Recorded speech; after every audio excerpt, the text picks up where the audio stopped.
Good morning. This is Faith in Our Hometown, brought to you as a community service and sponsored by Mercy Hospital, Joplin. And now, here is your host, Father Jay Friedel.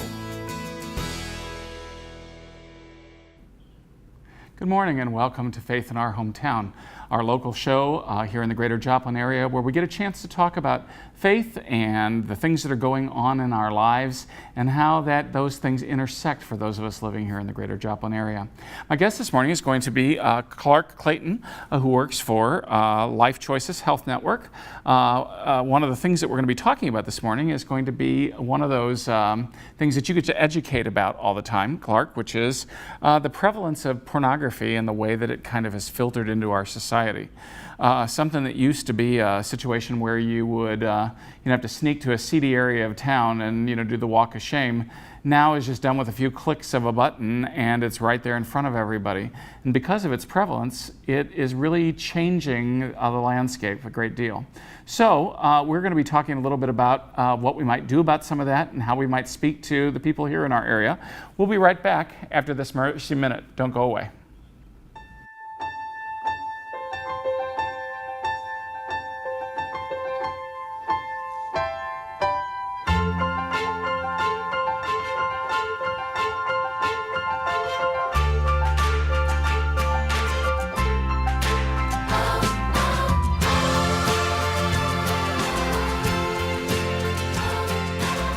Find out how a Mercy doctor can take care of you.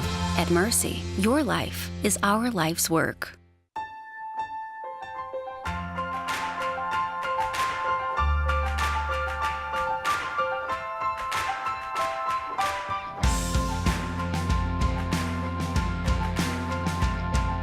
Quality, safety, and an exceptional patient experience. Mercy is grateful to be recognized as one of the top 15 health systems in the United States. At Mercy, your life is our life's work. So welcome back. Again, my guest this morning is Clark Clayton, who's with Life Choices Health Network. And Clark, I'm just going to have you introduce yourself and talk a little bit about the work that you do for Life Choices and the work that Life Choices does, especially where it concerns this area, and our conversation this morning about how do we kind of warn people about some of the dangers that we've unknowingly got ourselves into. Mm-hmm. Well, we're a sexual health clinic. We also go into the schools and do sex ed relationship education in 15 school districts. Our 3 clinic locations, we have 2 in Joplin, we have 1 in Carthage, and we offer a full range of sexual health services. We're really there to be able to minister to anyone who may be experiencing a sexual health crisis. Yeah. And one of the crises that I think that at least you and I can agree on is the ubiquitousness of porn in our culture today. It's just it's rewiring young men's brains, especially young men, and nobody's even aware that in some ways that it's happening. So when you go in, I mean, I know that the message just can't be don't, it's bad for you, because, well, everybody expects us to say things like that. Don't, that it might be bad for you. What's your approach when you go into the schools and when you start talking about this? Yeah, well, we certainly, for our culture, we have to reframe it outside of just having a moral argument that it's wrong. We have to come at it with scientific, research-based information that helps educate young people that really their future relationship health is at stake if they give themselves to this. Because hidden within porn are latent messages, beliefs, values, and if some of that learned behavior happens very early in adolescence, it will shape behavior for the rest of their lives. Yeah, it's kind of like, I always say, you can't go kind of worshiping at a particular church without slowly getting some of that stuff to sink in. And that's, so in that regard, that they're kind of going into a different spot and taking their values and their cues in a different way than is probably helpful for them. Now, again, let's go ahead and just take the moral argument to the side, because yes, we can probably both agree, we're both churchgoers. I will just point blank say, this is not about God not wanting people to enjoy their bodies. This is not about God not wanting people to have, sexual relationships with one another. I mean, let's face it, I think he designed us that way, to want to do that. why did somebody look at somebody else and suddenly go, oh my gosh, you're attractive, I think I might want to spend the rest of my life with you. It's part of the mystery of life, and we should rejoice in it. And we should, build up, healthy relationships within the parameters that we all think that they should be. And I know that we're going to define those parameters differently, and so I'm not even going to try to do that on a show like today, okay?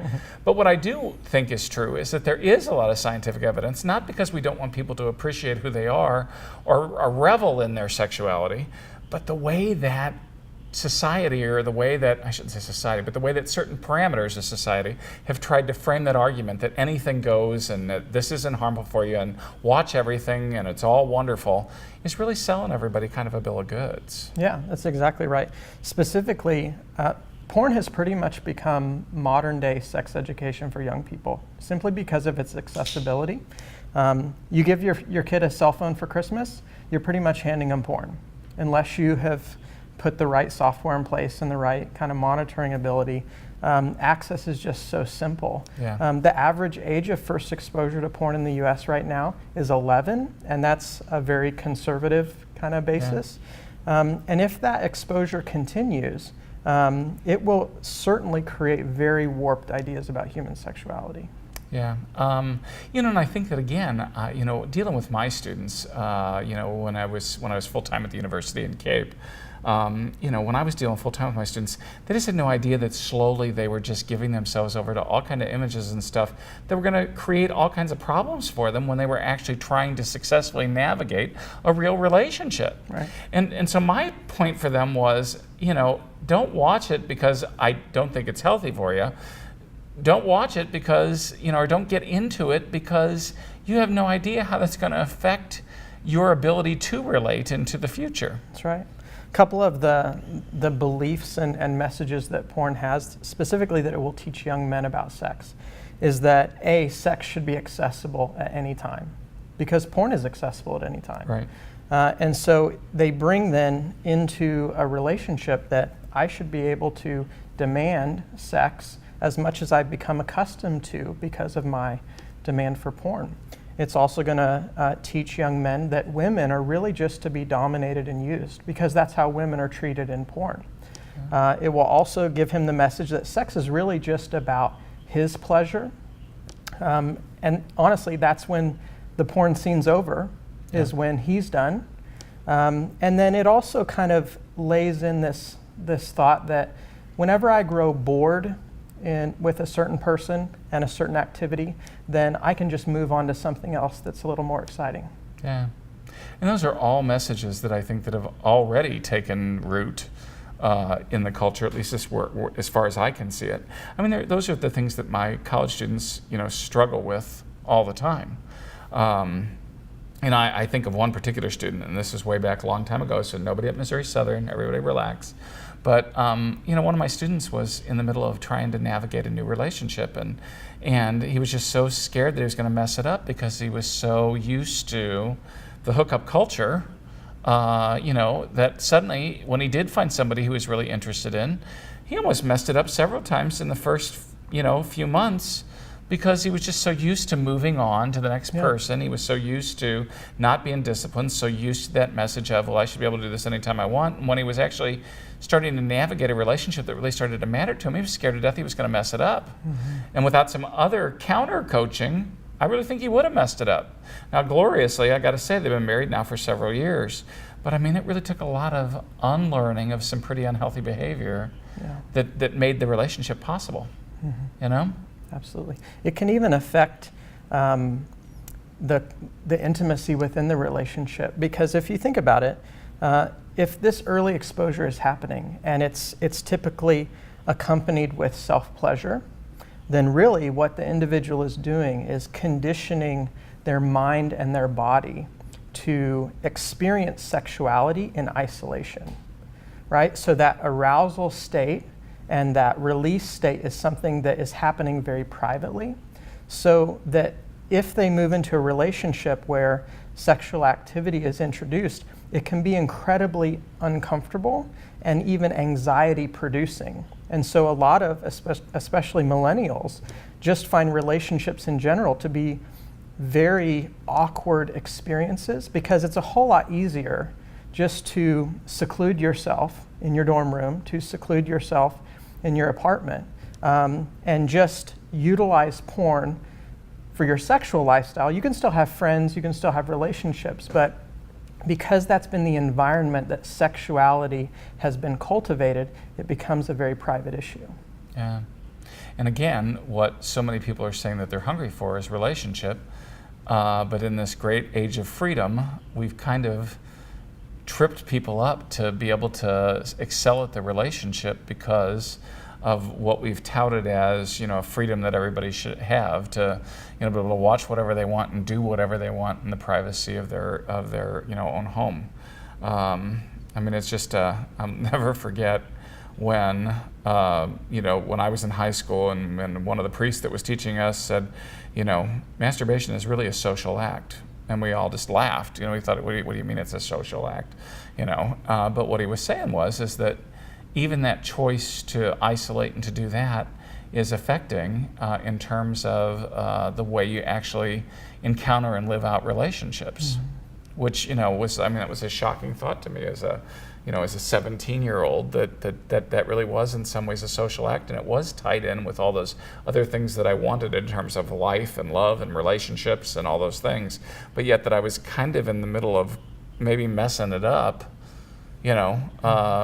because I was thinking something else. Yeah. Well, we know from studies that individuals who are heavily involved in porn rate less satisfaction in their relationships, rate being less in love with their partner, are far more critical of their partner's appearance, and are far more critical of their partner's sexual performance. It basically elevates a standard of expectation that simply can't be lived up to, because at the end of the day, porn is all a sham. It's a complete hoax. It's all fabricated. It's all one big lie.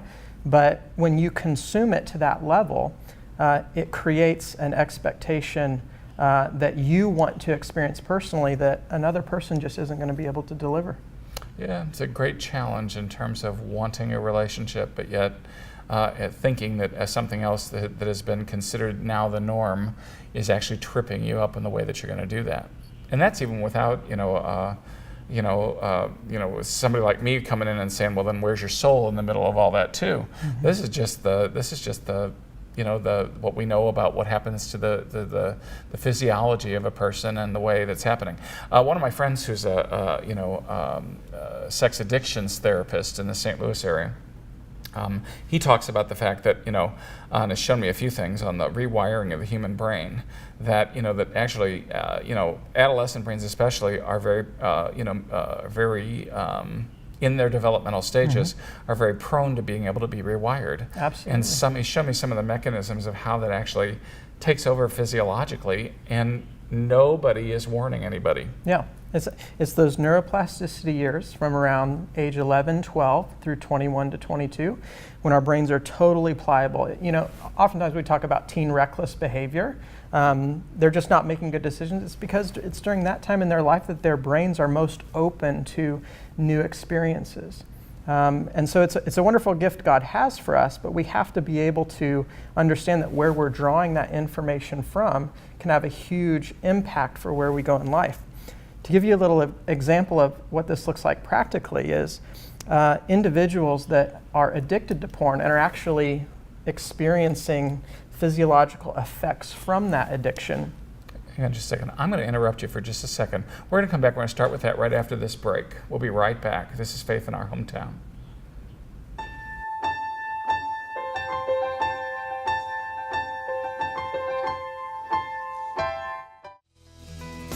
You're watching Faith in Our Hometown on KSN TV, brought to you as a community service and sponsored by Mercy Hospital, Joplin.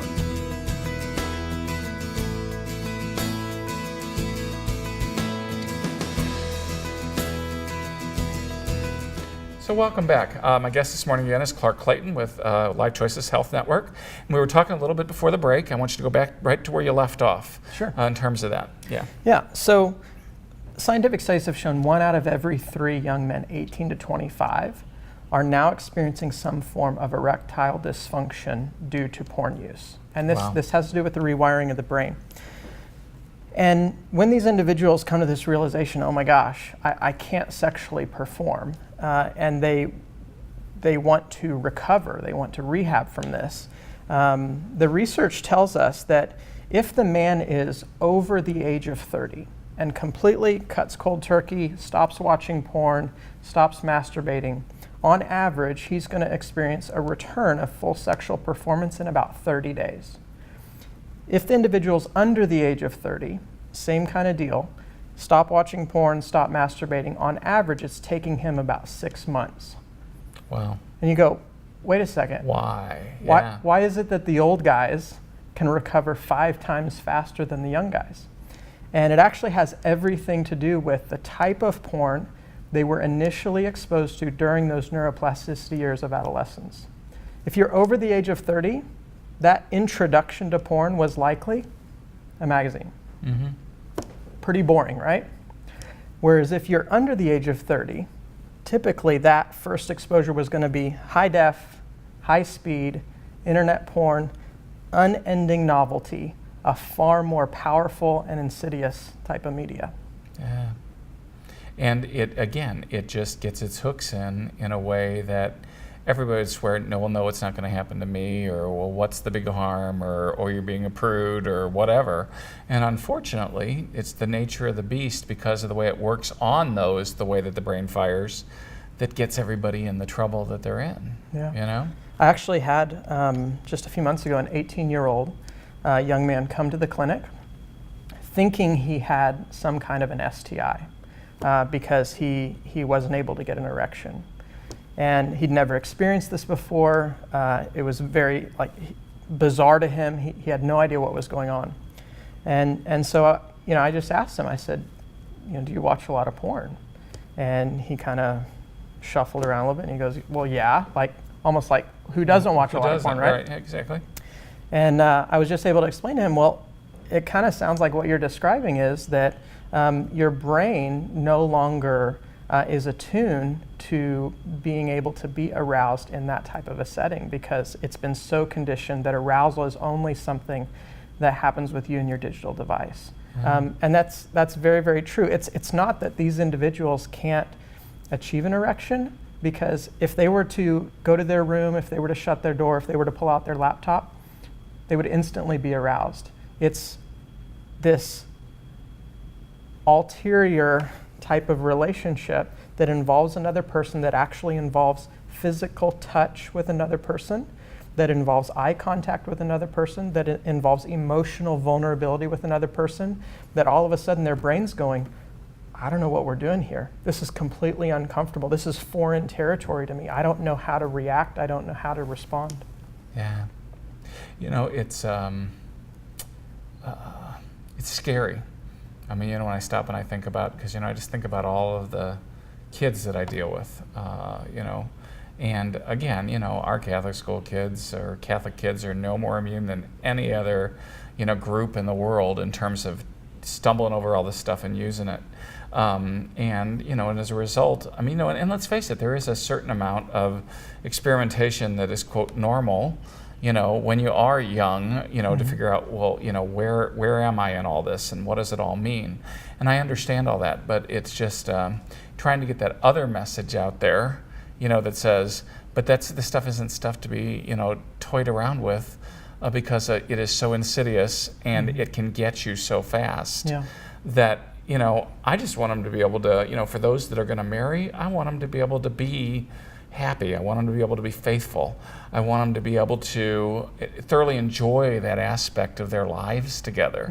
And I want that for them. I want them to be able to be, good at it, to succeed at it, to revel in it, and to have that truly be a component or a piece of the blessing of what their marriage is supposed to be.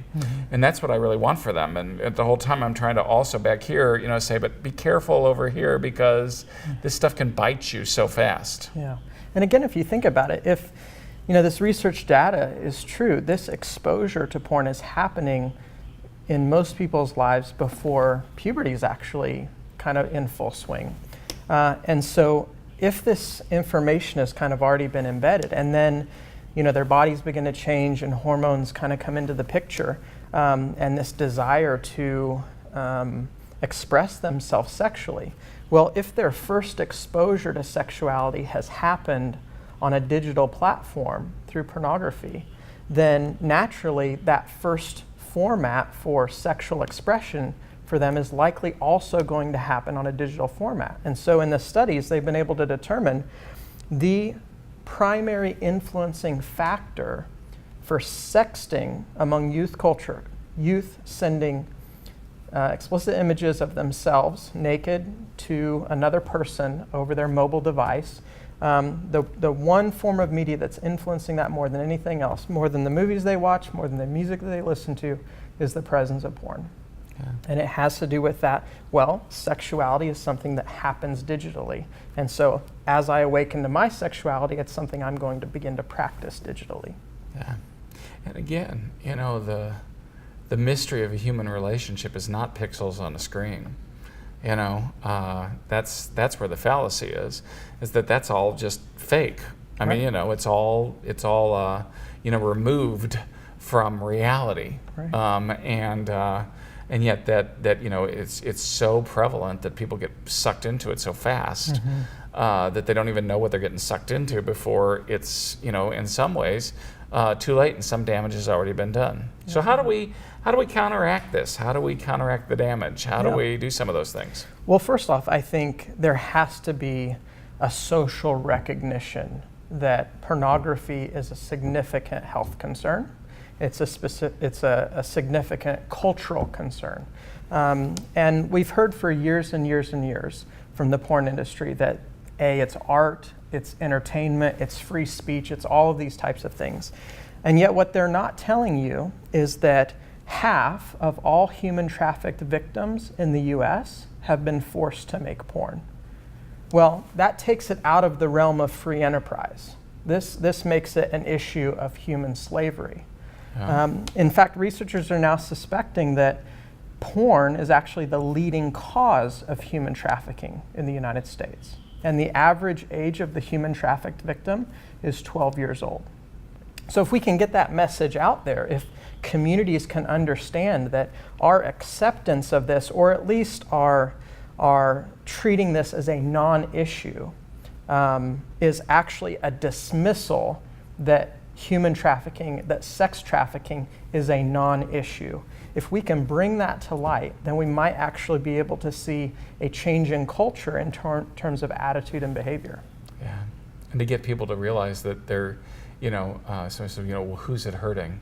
Well, it was hurting a lot of people, even when it was made in most cases. Absolutely. You know, I think of, you know, even some of the sites where, you know, people are doing things, you know, because somebody offers them a couple $100.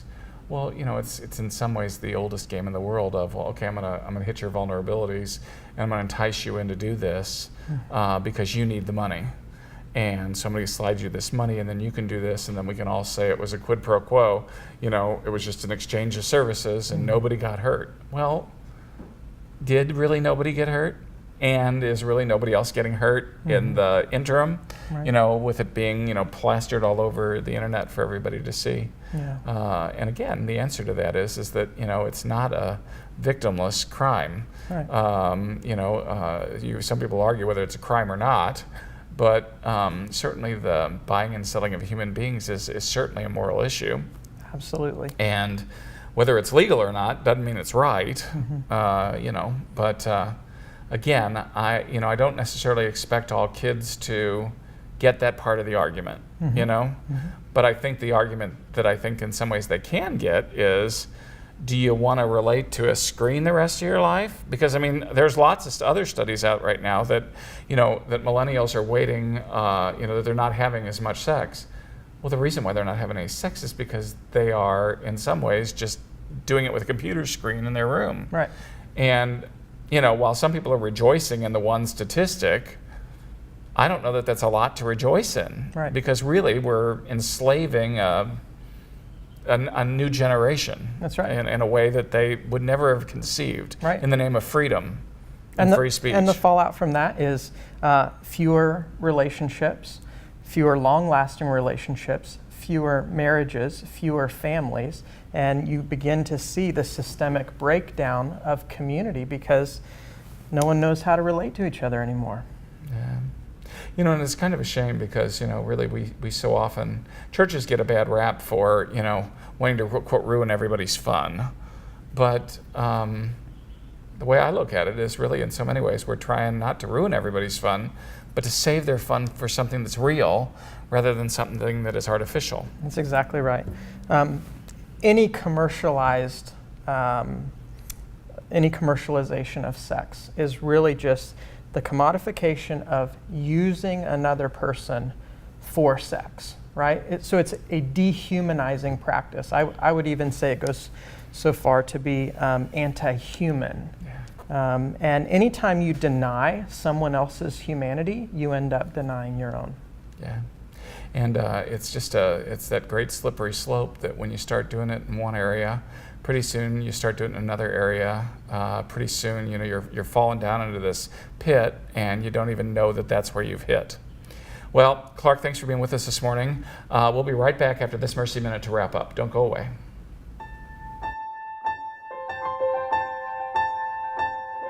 If there's a family history of breast cancer, especially breast cancer at an early age, that's a very high risk factor for breast cancer, and those patients should have early surveillance and should be aware of some of the signs and symptoms of early breast cancer. Other risk factors would include maintaining an optimal weight. If one carries excess weight, that increases baseline estrogen levels, and that seems to increase the risk of breast cancer. Those would be the main risk factors.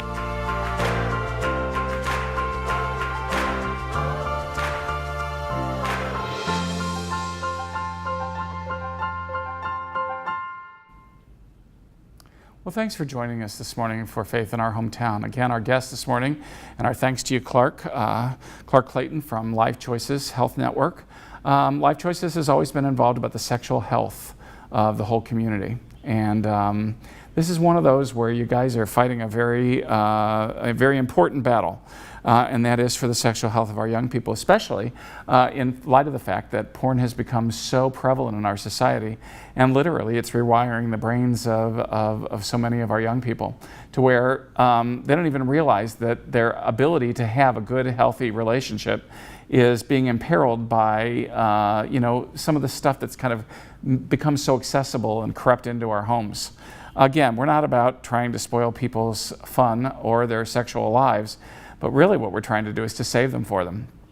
So we need to continue to pay attention. We continue to need this to be an issue for us. This is a matter of faith in our hometown. Thanks for joining us.